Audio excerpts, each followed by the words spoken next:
రాసిన పత్రిక 1వ అధ్యాయము 2 నుండి 4 వచనాలు.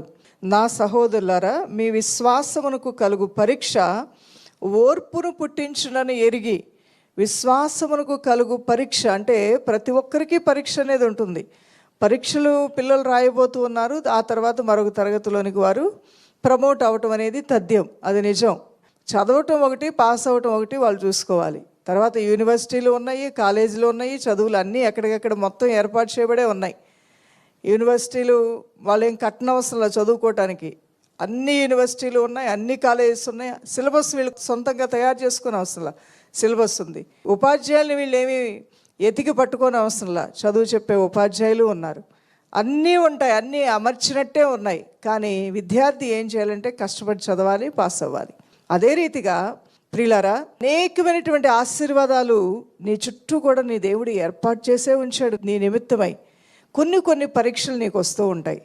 ఆ పరీక్షలను చూసి నేను రాయని పరీక్ష అని మొండిగా కూర్చోవద్దు. నేనెందుకు రాయాలి ఈ పరీక్ష అని మూర్ఖంగా ప్రవర్తించవద్దు. పరీక్షా హాల్లోకి వెళ్ళి నాకు రాయటం ఇష్టం లేదు పరీక్ష అని చెప్పేసి ఏదో నీకు నచ్చింది, నీకు తోచింది రాసేసి ఇంటికి రావద్దు. ఈ పరీక్ష ఆత్మీయ పరీక్ష. కొన్ని పరీక్షలు భక్తుల జీవితాల్లో తప్పకుండా వస్తాయి. ఆ టెస్టింగ్ పీరియడ్ అనేది ప్రతి ఒక్కరికి దేవుడు ఇస్తాడు. ఎవరు ఆ టెస్టింగ్ పీరియడ్ని తప్పించుకోగలిగారు? యోసేపు తప్పించుకోగలిగాడా? యాకోబు తప్పించుకోగలిగాడా? మోషే అనేటువంటి దేవుని దాసుడు తప్పించుకోగలిగాడా? పేతురు ఆ పరీక్షను తప్పించుకోగలిగాడా? లేదే.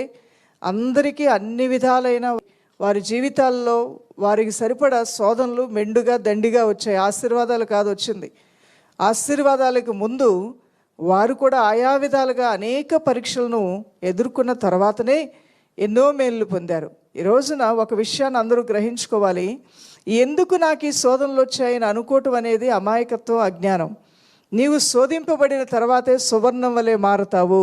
పరీక్ష నీకు వచ్చిన తర్వాత ఆ పరీక్ష ద్వారా నీ మనస్తత్వము, నీ స్వభావము, నీ గుణగణాలు అన్నీ కూడా దేవుడు తన రూపంలోనికి, తన పోలికలోనికి, తన స్వభావంలోనికి నేను చెక్కుకోవటం ప్రారంభిస్తాడు. నువ్వు ఎప్పుడైతే మెత్తన మనసు కలిగిన వాడిగా మారుతావో, పరిశుద్ధతను ప్రేమించడం ప్రారంభిస్తావో, నీతిని, న్యాయంను, యథార్థతను ప్రేమించడం ప్రారంభిస్తావో, భక్తికి నువ్వు ప్రాధాన్యత ఇవ్వటం ప్రారంభిస్తావో, వెంటనే దేవుని కార్యాలు ఏవైతే అమర్చి ఉన్నాయో అవన్నీ నీ సొంతం అయిపోతాయి. నువ్వు స్వతంత్రించుకోవడానికి దేవుడు వెంటనే మార్గాలు తెరిచి, ఓకే ఇక నువ్వు వెళ్ళొచ్చు అని 7 ద్వారాలు నీకు తెరిచి నిన్ను పంపించడం ప్రారంభిస్తాడు, నీకు ఇవ్వటం ప్రారంభిస్తాడు. ఇక్కడ యాకోబు రాసిన పత్రిక 1వ అధ్యాయము 2వ వచనంలో చూస్తే, నా సహోదరులారా, మీ విశ్వాసమునకు కలుగు పరీక్ష ఓర్పును పుట్టించునని ఎరిగి. విశ్వాసానికి కలిగే పరీక్ష మిమ్మల్ని నాశనం చేస్తుంది అంటున్నాడా? ఓర్పు పుట్టిస్తుంది అంటున్నాడా? ఓర్పును పుట్టిస్తుంది. మనందరము కూడా మనకు వచ్చే శోధనలు, కష్టాలు, బాధలు ఎదురవుతున్నాయంటే అది తిరుగుబట్టానికో, లేకపోతే దేవుని ఎదురు నుంచి పారిపోవటానికో, దూషించటానికో, నిన్ను తిట్టుకోవటానికో కాదు. నీకు ఓర్పు అనేది చాలా అవసరమైనది అన్నాడు. ఓర్పుతో వాటిని సహించుకొని ముందుకు వెళ్ళు, ఆ పరీక్షను జయించు. ఆ తర్వాత మేలైంది నీకు దేవుడు దాచించాడు అంటున్నాడు. ఓర్పును పుట్టించునని ఎరిగి మీరు నానా విధములైన శోధనలో పడినప్పుడు అది మహానందమని ఎంచుకోండి. ఈరోజు శోధనలు ఎంతమందికి ఉన్నాయి? శోధనలు అంటే ఏంటి? ఇబ్బందులు, కష్టాలు, అవమానములు, నిందలు, ఆర్థిక శోధనలు, రోగాలు, బలహీనతలు, ఇంట్లో ఉండే తాగుబోతులు, వ్యభిచారులు, వేశ్య సంగతులు, అపనమ్మకస్తులు, నమ్మక ద్రోహులు.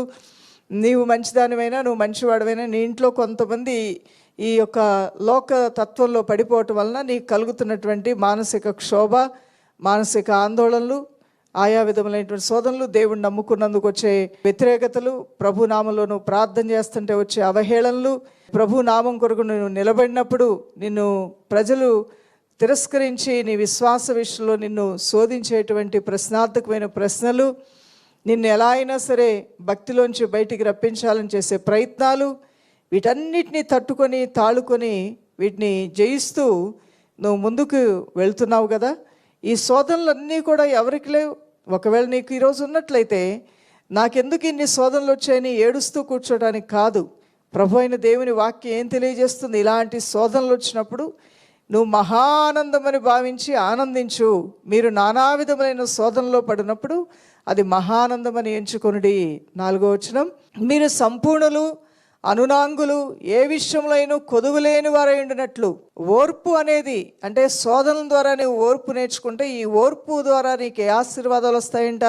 మొదటగా మనం అన్ని విషయాల్లో సంపూర్ణం అవుతాం. అన్ని విషయాల్లో కూడా వినయ మనస్సు కలిగినటువంటి వారుగా మనం మారుతాం. ఏ విషయంలో అయినా కొదువు లేని వారుగా కూడా మారిపోతామంట. ఏ విషయంలో కూడా నీ కొదువు లేకుండా దేవుని యొక్క ఆశీర్వాదాలు నీ ఇంట్లో, నీ జీవితంలో నువ్వు చూడటానికి నీ ఓర్పు, శోధనలు వచ్చినప్పుడు తట్టుకొని, తాళుకొని, సహించుకొని, దీన మనసుతో, వినయ మనసుతో, దిద్దుబాటుని అసహించుకోకుండా, తిరగబడకుండా, కోపోగ్రతకి లోనవ్వకుండా నీవు నెమ్మది అయిన మనస్సుతో ముందుకు సాగటానికి, ప్రభుతోనే నడవటానికి, ప్రభుతోనే నువ్వు సహవాసం చేయటానికి, నీ జీవిత కాలమంతా నీ యొక్క మరణదినం వరకు ఆ దేవునితోనే నువ్వు సహవాసం కలిగి ఉండటానికి కృతనిశ్చయితతో వాటన్నిటినీ తట్టుకొని, తాళుకొని నువ్వు వెళ్తూ ఉంటే ఆ పరీక్షల వలన నువ్వు సువర్ణం వల్లే మారుతావు. నీ దేవుడు నిన్ను మరెక్కువగా ఆశీర్వదించి నువ్వు ఇక ఏ కొదువ నీకు లేకుండా, ఏ విషయంలో కూడా కొదువు లేని దీవెనలు నువ్వు పొందబోతూ ఉన్నావు. ఈరోజు నీకు ఎక్కువ కష్టాలు వచ్చాయా? ఎక్కువ బాధల్లోనుగా వెళ్తున్నావా? ఎక్కువ అవమానాలు గుండా వెళ్తున్నావా? ఎక్కువ వ్యాధి రోగాలు, బలహీనతలు గుండా వెళ్తున్నావా? ఎక్కువగా ఆర్థిక ఇబ్బందులు, శోధనలు గుండా వెళ్తున్నావా? సహనంతో, ఓర్పుతో నీ ప్రయత్నం నువ్వు చేస్తూ, లోకంలో చేయాల్సిన ప్రయత్నం చేస్తూ, ప్రార్థన, ఉపవాసం, విజ్ఞాపంతో దేవుని నువ్వు కనిపెట్టుకొని తొందరపాటు నిర్ణయంలోకి వచ్చి నేను చచ్చిపోతానో, నేను ఆత్మహత్య చేసుకుంటానో, లేకపోతే వాడు నాకు అన్యాయం చేశాడు, వాడికి నేను అవమానపరుస్తాడు, పరువు తెస్తాను, వాడి పని పడతాను, పంటికి పన్ను కంటికి కన్నులాగా ఉంటానో నీ మనసులో నువ్వు ఆ విధంగా హృదయాన్ని కఠినపరుచుకోకుండా నువ్వు నెమ్మదితో కూడిన మనస్సు కలిగి, వినయ మనస్సు కలిగి ఉండి ఆయన సన్నిధిలో ఓర్పుతో నువ్వు కనిపెట్టుకుని వేడుకుంటూ ఉంటే ఒక శుభదినం రాబోతుంది. ఏ విషయంలో నీ కొదువు లేని స్థితిని దేవుడు ఇవ్వబోతూ ఉన్నాడు. ఏ విషయంలో అయినా సరే, ఏ స్థితిలో అయినా సరే, కొదువా నాకు తగ్గిపోయింది అనే స్థితి నీ జీవితకాలం అంతట్లో రాకుండా ప్రభువైన దేవుడే నీకు తోడై ఉంటాడు. జకర్యా గ్రంథము 13వ అధ్యాయము 9వ వచనం అని చూస్తే, ఆ 3వ భాగమును నేను అగ్నిలో నుండి వెండిని తీసి శుద్ధపరిచినట్లు శుద్ధపరుతును, బంగారమును శోధించినట్లు వారిని శోధింతును. వారు నా నామమును బట్టి మొర్రపెట్టగా నేను వారి మొరను ఆలకింతును.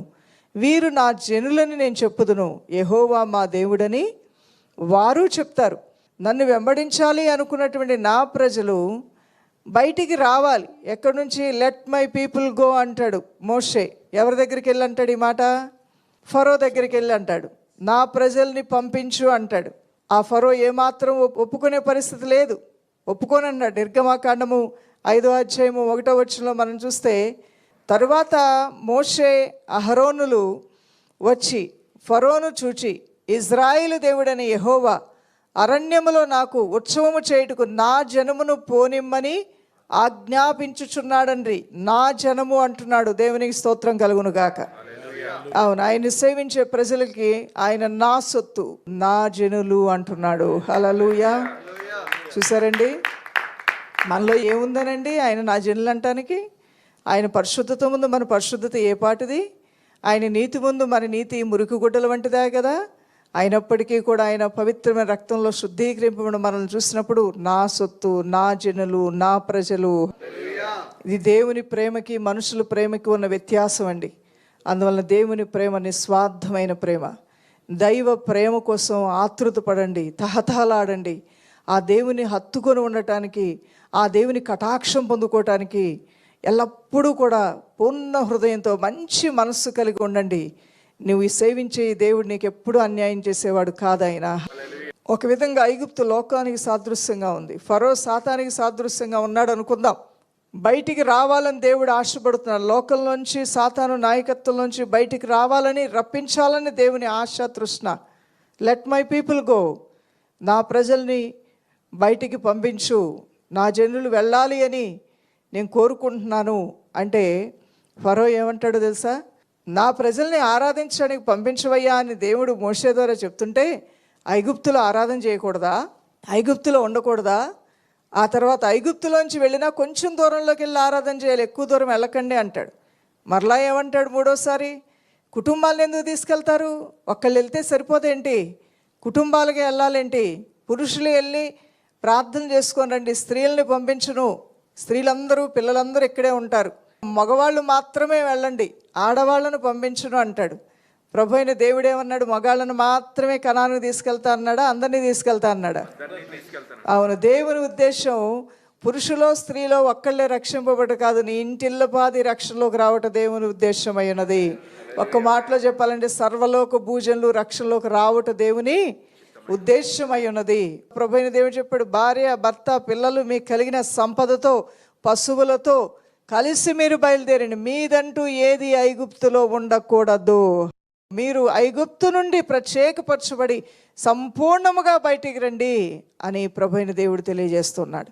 ఈ రోజున ఐగుప్తుకు సంబంధించింది ఏదైనా నీలో ఉందా దేవుని బిడ్డ? సంపూర్ణముగా బయటకు వచ్చేసావా? ఇంకా ఏదైనా ఉందా? ఇంకా ఏదైనా లోక సంబంధమైన నిన్ను వెనకకు లాగుతుందా? ఫరో అధికారం నిన్నేమైనా ఇంకా లాగుతుందా? లోక అధికారం నిన్నేదైనా, లోక ఆకర్షణలేమైనా ఇంకా నేను లాగుతూ ఉన్నాయా? ఇంకా సంపూర్ణమైనటువంటి రక్షణానందంలోనికి, భక్తి విశ్వాసంలోనికి నువ్వు సంపూర్ణమైన భక్తి విశ్వాస రక్షణలో నడిపించబడటానికి నిన్ను అభ్యంతరపరుస్తుంది ఏంటి? నిన్ను ఆటంకపరుస్తుంది ఏంటి? నీలో ఉన్నటువంటి ఎవరి ఇచ్చలు నిన్ను ఆటంకపరుస్తున్నాయా? నీ హృదయం నువ్వు ఇచ్చినటువంటివి ఏమైనా నిన్ను శోధిస్తున్నాయి? హృదయం దేనికి ఇచ్చావు? నీ హృదయం దేనికి ఇస్తే దానంటే నీ మనసు పరిగెత్తుతూ ఉంటుంది కదా. నీ హృదయాన్ని ఎక్కడ పెట్టేశావు? దేవునిలో కాకుండా ఎక్కడో నీ హృదయాన్ని వదిలేస్తే నువ్వు దేహంతో ఉంటావు, కానీ హృదయం మాత్రం దేనికో ఇచ్చావు కాబట్టి, హృదయపూర్వకంగా వేరే వ్యర్థమైన దాన్ని ప్రేమించావు కాబట్టి నీ బ్రతుకులో మార్పు లేదు. లోపల వాటికి తాళం వేసి భద్రంగా దాచిపెట్టేసుకొని ప్రార్థనలే, నేనే, నా జీవితమే, దేవుడు దేవుడే అనుకుంటే దానికి ఇష్టపడి. ఇప్పుడు ఒక ఉదాహరణ మనం చెప్పుకున్నాం. ఫరో అంటున్నాడు వెళ్ళొద్దంటున్నాడు, కొంచెం దూరం వెళ్ళండి అంటున్నాడు, కొంచెం భక్తి చేయి అంటాడు సాతాను. అయినా వెళ్ళాలేంటి? ఏం లోకంలో ఉంటూ నువ్వు క్రైస్తవుడిగా ఉంటే తప్పే ఉంది, కొంతమంది లేరా అంటాడు. లేదంటే కొంచెం వెళ్ళు, కొంచెం భక్తికే, ఎక్కువ భక్తి నీకు అవసరంలా, ఎక్కువ భక్తి మనం చేయకూడదు, పిచ్చోళ్ళం అయిపోతాం ఎక్కువ భక్తి చేస్తే అనేవాళ్ళు లేకపోలేదు, కొంచెం దూరం వెళ్ళమన్నాడు. అలా కాదు, మా దేవుడు అందరూ వెళ్ళాలన్నారంటే అయితే పురుషులు మాత్రమే వెళ్ళండి, స్త్రీలు కానీ పిల్లలు కానీ వెళ్ళొద్దంటున్నాడు. ఎవరో ఒకళ్ళ రక్షణలోకి వస్తే చాలు కదా. ఇంట్లో అమ్మ నాన్న ప్రార్థన చేస్తాను, నేను కూడా చేయాలేంటి? నా భార్య ప్రార్థన చేస్తుంది, భర్త నేను చేయాలా ఏంటి అనుకునేవాళ్ళు లేరా? నువ్వు ప్రార్థన చేయలే.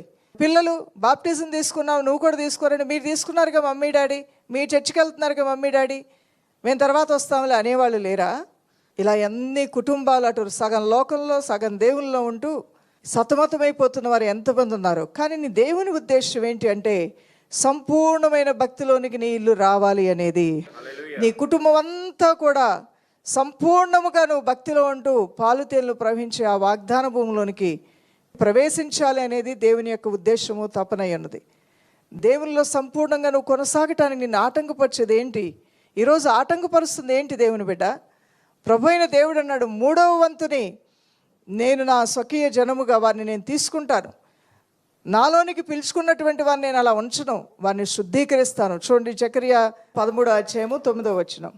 ఆ 3వ భాగమును నేను అగ్నిలో నుండి వెండిని తీసి శుద్ధపరిచినట్లు శుద్ధపరుతును, బంగారమును శోధించినట్లు వారిని శోధింతును, నేను వారిని శోధింతును. వారు నా నామమును బట్టి మొర్రపెట్టగా నేను వారి మొరను ఆలకిస్తాను. నేను వారిని శోధించిన తర్వాత, వారిని శుద్ధీకరించిన తర్వాత, వాళ్ళని పవిత్రపరిచిన తర్వాత, వారి జీవితాల్లో నేను చేసే కార్యాలు ఎలా ఉంటాయంటే అన్ని విషయాల్లో దీవించబడతామని యాకోబు రాసిన పత్రిక 1:2-4 మనం చదివాం.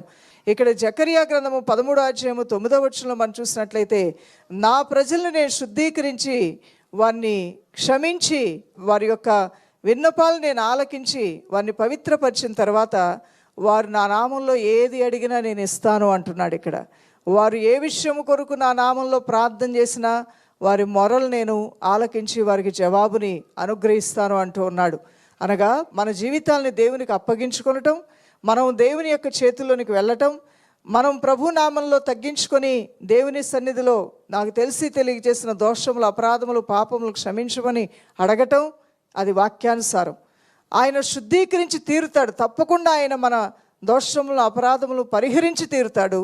తీర్చడమే కాదు కానీ ఆ యొక్క బ్లెస్సింగ్స్ అనేవి రిలీజ్ అవుతాయి. అన్ని విషయాల్లో నువ్వు దీవెనలకు కర్తగా మారుతావు, అలానే నీ ప్రార్థనలన్నిటికీ కూడా దేవుడు జవాబు ఇవ్వటం ప్రారంభిస్తాడు. ఒకనొక సమయంలో నా ప్రార్థనలకు ఎందుకు జవాబు ఇవ్వట్లేదని భక్తులైనప్పుడు ప్రభు అన్నాడు, మీకు సహాయం చేయకుండా ఉన్నట్లు నా హస్తం కురుచగా లేదు, కానీ మీకు నాకు అడ్డుగా ఉన్నాయి మీరు చేసిన పాపములు, దోషములు, వ్యతిరేకతలే అన్నాడు. ఈ రోజున మరి హృదయశుద్ధి కలిగిన వారు దేవుడిని చూస్తారు కాబట్టి నీకును నీ దేవునికి మధ్యలో ఉన్న ఆటంకాలు ఏమైనా ఉంటే, పొరపాట్లు ఏమైనా ఉంటే తప్పకుండా నిన్ను తగ్గించుకుని ప్రార్థన చేయటం వలన ఇలాంటి గొప్ప ఆశీర్వాదాలు నువ్వు చూడగలుగుతావు. దేవుని బిడ్డ, ప్రభు అయిన దేవుడు ఎవరిని ప్రేమిస్తాడో వారిని తప్పకుండా శోధిస్తాడు. ప్రభు అయిన దేవుడిని ఎవరైతే ప్రేమిస్తూ ఉంటారో వారు ఇంకా అధికమైన మేలు పొందుకునే విధంగా కొన్ని పరీక్షలు అనేవి దేవుడు వారికి తప్పకుండా పెడతాడు. అలాంటి సమయాల్లో నువ్వు ఓర్పుతో, సహనంతో ఉండగలిగితే నీకు మేలు అనేది నిశ్చయముగా, తథ్యముగా రాబోతున్నది. మరొక మాట కూడా మనం చదివి ముందుకు వెళ్దాం. మలాకీ గ్రంథం 3వ అధ్యాయము 2 నుండి 3 వచనాలు. అయితే ఆయన వచ్చు దినమును ఎవరు సహింపగలరు? ఆయన అగుపడగా ఎవరు ఓర్వగలరు? ఆయన కంసాలి అగ్ని వంటివాడు, చాకలివాని సబ్బు వంటివాడు, వెండిని శోధించి నిర్మలము చేయువాడైనట్లు కూర్చొనియుండును. లేవీయులు నీతిని అనుసరించి యెహోవాకు నైవేద్యములు చేయనట్లు వెండి బంగారములను నిర్మలము చేయి రీతిని ఆయన వారిని నిర్మలులను చేయును. లేవీయులు అనగా ఎవరండి? దేవుని కొరకు ప్రత్యేకించబడిన యాజకత్వం చేసేవారు, యాజక ధర్మం చేయవారు, దేవుని సముఖంలో నిలబడేవారు. ఈ రోజున యేసుక్రీస్తు ప్రభువారి యొక్క రక్తంలో శుద్ధీకరింపబడిన మీలో ప్రతి ఒక్కరూ మరి యాజకులై ఉన్నారు, లేవీయులై ఉన్నారు. లేవీయులు అనేటువంటి వారిని, దేవుని యొక్క కార్యం కొరకు పిలువబడినటువంటి వారిని అలా వదిలేయట్లేదంట ఆయన. వెండిని శోధించి నిర్మలము చేయువాడైనట్లు కూర్చొని ఉన్నా నేను. వెండిని శోధించి నిర్మలం చేసేవాడిలాగా నేను మీ ముందు కూర్చొని ఉన్నాను. మీరు నా దగ్గరకు వచ్చేస్తే తుప్పు పట్టిన వెండిలాగానో తుప్పు పట్టిన బంగారం లాగా వస్తే ఆ తుప్పుతో మిమ్మల్ని నేను తీసుకోను, కానీ మిమ్మల్ని నిర్మలం చేస్తాను నా అగ్నితో అంటున్నాడు ఆయన. అవును, నేను మీ ఎదురుగా కూర్చుని ఎందుకు వచ్చావు ప్రభు అంటే, నిన్ను నిర్మలం చేయడానికి, నేను మెలమెలా మెరిసే బంగారంలాగా చేయడానికి, తుప్పు పట్టిపోయినటువంటి ఆ స్థితి నీలోంచి తీసివేయటానికి నేను వచ్చాను అంటాడంట. వెండిని శోధించి నిర్మలము చేయువాడైనట్లు కూర్చుని ఉండును. లేవీయులు నీతిని అనుసరించి యెహోవాకు నైవేద్యములు చేయనట్లు వెండి బంగారములు నిర్మలము చేయు రీతిన ఆయన వారిని నిర్మలము చేయును. దేవునికి స్తోత్రం కలుగును గాక. ఈ రోజున దేవుని సన్నిధానంలోనికి వచ్చిన నిన్ను శుద్ధీకరించి ఆయన శ్రేష్టమైన వెండిలాగా, బంగారములాగా నిర్మలము చేసి నీ జీవితంలో లెక్కలేని ఆశీర్వాదాలు ఇవ్వటానికి ఆయన సిద్ధముగా ఉన్నాడు. రోమీయులకు రాసిన పత్రిక 5వ అధ్యాయము 8వ వచనం. ఒక రికగ్నైజ్డ్ పర్సన్గా ఉండబోతున్నావు, ఒక గుర్తింపు పొందినటువంటి వాడుగా, ఒక ఐడెంటిఫికేషన్ అనేది నీ దేవుడు నీకు ఇచ్చి నిన్ను ఆస్వాదించి దీవించబోతూ ఉన్నాడు. అంత మాత్రమే కాదు, రాబో జీవితానికి నీకు క్షేమమునివ్వబోతున్నాడు. అయా, వెండి వలె, బంగారం వలె కంసాలి వాని చేతిలో ఏ విధంగా ఒక వస్తువు ఆ అగ్ని చేత పరీక్షింపబడుతుందో, నేను కూడా నీ సన్నిధిలో పరీక్షింపబడాలని నేను ఆశపడుతున్నాను. నా జీవితంలో ఏ శోధనలైనా సహించుకొని ముందుకు వెళ్తాను, నా జీవితంలో ఏ పాపములున్నా అవి క్షమించమని అడిగి ముందుకు వెళ్తానని మనసు కలిగిన వారిగా ఉన్నట్లయితే నూతన గుర్తింపు నీ దేవుడు నీకు ఇవ్వబోతూ ఉన్నాడు. రాబోచున్న కాలానికి క్షేమకరమైన కార్యాలు నీ పట్ల దేవుడు చేయబోతూ ఉన్నాడు. ప్రకటన గ్రంథం 21వ అధ్యాయం 4వ వచనం, ఫిలిప్పీలకు రాసిన పత్రిక 3వ అధ్యాయము 20 నుండి 21 వచనాలు కూడా మీరు చదువుకోవచ్చు. అదే రీతిగా తన మంచితనంలోనికి మిమ్మల్ని నడిపిస్తాడు. ఆ మంచితనం అనే లోతుల్లోనికి ప్రభువు నిన్ను నెమ్మదిగా తీసుకుని వెళ్తాడు. దేవునిలో ఉన్న మంచితనం అంతా నీ జీవిత అనుభవంలో నువ్వు చూడగలుగుతావు. దేవునిలో ఉన్న ఆశీర్వాదాలన్నీ కూడా నీవు, నీ ఇంటివారు, నీ పిల్లలందరూ పొందుకొని అనుభవించడానికి మేలైన రీతిగా ఆయన మంచితనం అంతా కూడా నీ జీవిత కాలంలో ఆయన కార్యాలను నీ పట్ల ప్రబలింపజేసి ప్రభు జరిగిస్తూ ఉంటాడు. యోసేపు యొక్క జీవితంలో దేవుడు తన మంచితనం అంతటినీ చూపించాడు. శోధనలు వచ్చాయి, కష్టాలు వచ్చాయి, అవమానాలు వచ్చాయి, జైలు పాలయ్యాడు. అన్నిట్లో ఓర్పుతోనూ సహనంతోనూ ఆ ప్రభువును మాత్రమే నమ్ముకున్నాడు. దేనికి మొక్కలేదు, దేనికి సాష్టాంగపడలేదు. ఆ లోక సంస్కృతులు, ఆచారాలు, భక్తిహీన కార్యక్రమాల్లోకి వెళ్ళలేదు, చెడ్డ స్నేహాల్లోకి వెళ్ళలేదు, చెడుతనం చేయమని ప్రేరేపించి ఆ ప్రేరేపణకు లోబడలేదు. తన మట్టుకైతే భక్తి అనే ఆ స్టాండ్ పాయింట్ మీద నిలబడ్డాడు, వాక్యం అనే ఆ బండ మీద నిలబడ్డాడు. ఆ శోధనలన్నింటినీ సహించుకోవడానికి దేవుని శక్తి కూడా అతను బలపరిచింది. ఆ తదుపరి మంచి కార్యాలు అతని జీవితంలో దేవుడు తన మంచితనం అంతా చూపించాడు. అవును, దేవుడు ఎంత మంచివాడు, ఎంత గొప్పవాడు, ఎంత కనికరం గలవాడని యోసేపును ఒక్కసారి తలుపు తట్టి అడిగితే యోసేపు చాలా చెప్తాడు. మనం అలసిపోతామో కానీ యోసేపు అలసిపోడు దేవుని మంచితనం చెప్పడానికి. ఆ తర్వాత క్రమంలో యోబు భక్తుని గురించి కూడా మనం చూసుకోవచ్చు. యోబు జీవితంలో దేవుడు తన మంచితనం అంతా చూపించాడు. యోబు కష్టాలు రాలేదా? యోబు అనేక ఇబ్బందులు పాలవలేదా? యోబు మంచివాడు కదా, న్యాయవంతుడు, నీతివంతుడు, యథార్థవంతుడు, ఇంటి వారందరితో భక్తిగా ప్రార్థన చేసేవాడు కదా. అయినప్పటికీ కొన్ని సాతాను శోధనలు అతని ఇంట్లోకి వచ్చినప్పుడు భార్య అయితే ఆ శోధనలు సహించుకోలేక ఓర్పు నశించిపోయి ఆమెడు విసిగిపోయి దేవుణ్ణి విడిచిపెట్టింది. కానీ యోబు అయితే ప్రభువుని విడిచిపెట్టకుండా అన్ని విషయాల్లో కూడా సహనంతో ఓర్పుతో తన విశ్వాసాన్ని తను కాపాడుకోవటం వలన ప్రభు అయిన దేవుడు తన మంచితనాన్ని చూపించి రెండంతల ఆశీర్వాదంతో అతను దీవించి వదిలింపజేయలేదా? దీవించాడు దైవజనమ. అలానే మోషే జీవితం దగ్గరికి వెళ్ళి, మోషే నీ జీవితంలో ఏమైనా మంచి జరిగిందంటే దేవుడు తన మంచితనం అంతా నా జీవితంలో చూపించాడు. నరహంతకుడిని నేను కోపావేశంతో ఒక ఐగుప్తుడిని చంపేశాను, దేశం నుంచి నేను వెలివేయబడినటువంటి వాడిని, ఇంకొకసారి నేను ఐగుప్తు దేశంలోనికి రాకూడదని నా సిటిజన్షిప్ నేను పోగొట్టుకున్నటువంటి వాడిని, దేశ బహిష్కరణకు లోనైనటువంటి వాడిని, ఒక కఠినమైన ప్రభుత్వ తీర్పుకు లోనైనటువంటి వాడిను, అలానే నత్తి మాటలు మాట్లాడేటువంటి వాడిను, ఏమీ మాట్లాడాలో కూడా తెలియనటువంటి వాడిని, అన్నీ ఉండి అన్నీ పోగొట్టుకున్నటువంటి ఒక దౌర్భాగ్యుడిని, ఒక దీనుడిని నేను. అలాంటి నేను ఆ సర్వశక్తిల దేవుడని ఇజ్రాయేలు దేవుడు నాకు ఎదురైనప్పుడు ఆ యొక్క పొదలో ఆయన మాటలు నేను విని ఆయన వాక్కుకు నేను లోబడినప్పుడు నా జీవితంలో దేవుడు తన మంచితనం అంతా బయలుపరిచాడు. అలాంటప్పుడు నేను ఎందుకు సాక్షాత్తంగా నా దేవునికి ఉండను? నా జీవితం చూస్తే నేను చాలా బలహీనుణ్ణి, నా యొక్క చరిత్రలో చెప్పుకోవడానికి మంచితనం ఏమీ లేదు. కానీ నా దేవునిలోకి నేను వచ్చిన తర్వాత ఆయన మంచితనం అంతా నాకు చూపించాడు. భూమిని తలకిందులు చేసే కార్యాలు నా ద్వారా కాదా నా దేవుడు చేసింది? మహా అద్భుతాలు, సూచక్రియలు, ఈ యొక్క ప్రజల జీవితాల్ని మార్చడానికి నన్ను కదా దేవుడు వాడుకున్నాడు. ఆయన మంచితనం అంతా చూపించాడు కదా అని మోషేని అడిగితే మోషే కూడా చెప్తాడు, దేవుని బిడ్డ, ఒకసారి యేసయ్య నీ దగ్గరకు వచ్చి నిన్ను కూడా అడిగితే, ప్రభువా నా జీవితంలో కూడా నీ మంచితనం అనేది ఎంతో గొప్పదని నువ్వు చెప్పగలవా? చెప్పాలి దేవుని బిడ్డ. అవును, ఒక్కొక్కసారి నీ వారే నీ సహాయానికి రాకపోవచ్చు, నువ్వు సేవించిన దేవుడు మాత్రం నిన్ను విడిచిపెట్టడు.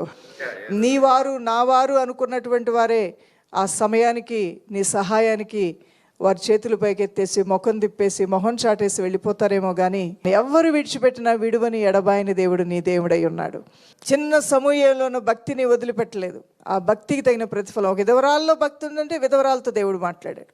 ఒక సమరయ స్త్రీ ఆమె వాక్యం వినే హృదయం ఆమెకుందంటే ఆమె ఎవరైతే ఏంటి ఆమెతో మాట్లాడి ఆమె జీవితాన్ని మార్చాడు. తన కోసం హృదయం కలిగి మనసు కలిగిన వారు కూర్చొని ఉంటే వారి వద్దకు దేవుడు వస్తున్నాడు. ఈ రోజున నువ్వెవరివైతే ఏంటి? నువ్వు విధవరాలువా?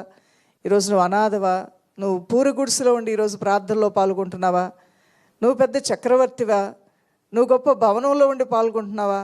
ఎవరైతే ఏంటి దేవుని బిడ్డ, నువ్వు భక్తి కలిగి ఉన్నావు, నీ దేవుడిని అద్దుకు వస్తున్నాడు ఈ రోజున. నువ్వు పురుషుడువా? నువ్వు స్త్రీవా? నువ్వు అన్యాయం చేయబడిన దానివా? లేదంటే నువ్వు జైల్లో వేయబడి జైలు నుంచి బయటకు వచ్చి రిలీజ్ అయినటువంటి ఒక శిక్ష అనుభవించిన వ్యక్తివా? నువ్వు ఎవరివైతే ఏమైంది? నువ్వు భక్తి కలిగి దేవుని నామంలో ప్రార్థన చేస్తున్నావు. నీ మనసు నీ బ్రతుకును మార్చుకొని నీ దేవుడు నీ సొంతమై ఉన్నాడు. ఆయన నీ పక్షముగా వ్యాజ్యమాడబోతున్నాడు. సారమ్మ పక్షంగా ఒక్క సైనికుడు రాలేదు, సొంత భర్త కూడా రాలేదు సహాయం చేయటానికి. కానీ ప్రభు అయిన దేవుడు వెళ్ళాడు ఆమెను విడిపించడానికి. ఆమెను విడిపించి ఆమెను రప్పించాడు. ఈ రోజున లేవీయులు అనగా దేవుని కోసం ప్రత్యేకించబడినటువంటి వారు మీరందరూ క్రొత్త నిబంధన జనులమైన మనందరము కూడా దేవుడు మనల్ని యాజక సమూహంగా తీసుకున్నాడు. ఆయన నామంలో ఈ ప్రత్యేకించబడిన ఈ జనాంగం ప్రార్థన చేస్తూ ఉండగా వారి మొరలు నేను వింటాను, వారి మొరలు నేను ఆలకిస్తాను అనే ఆ మాటలు మీరు ఇప్పటి వరకు కూడా విన్నారు దైవజనమా. అవును, ప్రతి ఒక్కరి జీవితంలో దేవుడు తన మంచితనాన్ని చూపించాడు. సారమ్మ జీవితంలో కూడా దేవుని యొక్క గొప్పతనము, ఆ మంచితనాన్ని చూడగలిగింది. హాగారు కూడా ఆ దేవుని యొక్క మంచితనాన్ని ఆమె జీవితంలో చూసి ఆ దేవుణ్ణి తన హృదయంలో హత్తుకొని ఆరాధించింది. ఆమె కూడా ప్రభు నామంలో ప్రార్థన చేసింది. అంత మాత్రమే కాదు, రాహాబు అనే వేశ్యకు కూడా అర్థమైంది ఈ దేవునిలో ఉన్న గొప్పతనం ఏంటో. ఆమె కూడా ఈ సర్వశక్తిగల దేవుని పాదాలు పట్టుకొని కన్నీరు కార్చి తన బ్రతుకును మార్చుకోవడానికి మనసిచ్చింది. ఆమెను కూడా దేవుడు స్వీకరించాడు. ఈ రోజున యేసు రక్తంలో కడగబడినటువంటి ఆయన స్వకీయ జనముగా ఉన్నటువంటి మిమ్మల్ని, మీ ప్రార్థనని దేవుడు ఎంత గొప్పగా స్వీకరిస్తాడు దైవజనమ. 107వ కీర్తన 7వ వచనం రాసుకునండి. యెషయా గ్రంథం 48వ అధ్యాయము 10వ వచనము. అలానే 2 కొరింథీయులకు రాసిన పత్రిక 4:15-18 అలానే యెషయా గ్రంథము 43:2 అదే రీతిగా సామెతల గ్రంథం 17:3 66వ కీర్తన 10 దేవా నీవు మమ్మను పరిశీలించి ఉన్నావు, వెండిని నిర్మలము చేయి రీతిగా మమ్మను నిర్మలులను చేసి ఉన్నావు. దేవా నీవు మమ్మను పరిశీలించి ఉన్నావు. అవును, వెండిని బంగారమును ఎలా నిర్మలంగా చేస్తారో కంసాలి వాడు ఏ విధంగా మమ్మల్ని కూడా నువ్వు నిర్మలంగా చేస్తున్నావు నాయన. నువ్వు మమ్మల్ని నిర్మలులుగా చేయటం మాకు మేలు, ఎందుకంటే అన్ని విషయముల్లో నీ మేలు మేము చూడబోతూ ఉన్నాం. మేము మొరపెట్టగానే మా ప్రార్థనలను జవాబు ఇవ్వబోతూ ఉన్నాం. నీ స్వాస్థ్యమైనటువంటి నీ జనాంగమైన మమ్మల్ని కూడా అట్టరీతిగానే నిర్మలులుగా చేయి ప్రభా, శుద్ధీకరించు ప్రభా అని నువ్వు ప్రార్థన చేసుకోవాలి.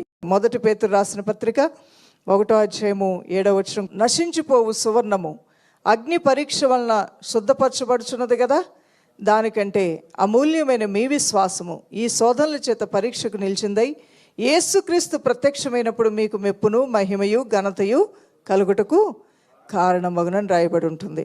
అలానే 12వ కీర్తన 6 యెహోవా మాటలు పవిత్రమైనవి, అవి మట్టి మూసలో 7 మార్లు కరగి ఊదిన వెండి అంత పవిత్రములు. ఆయన శ్రేష్టమైన మాటలు వెండి కన్నా కూడా పవిత్రమైనవి, బంగారము కన్నా పవిత్రమైనవి, విలువైన వేటికన్నా కూడా దేవుని యొక్క మాటలు ఎంతో పవిత్రమైనవి, శ్రేష్టమైనటువంటివి. ఈ పవిత్రమైన మాటలు మీ తలంపులను, మీ ఆలోచనలు, మీ ఉద్దేశములను పవిత్రపరచునుగాక, పవిత్రపరిచి మిమ్మల్ని శుద్ధీకరించునుగాక.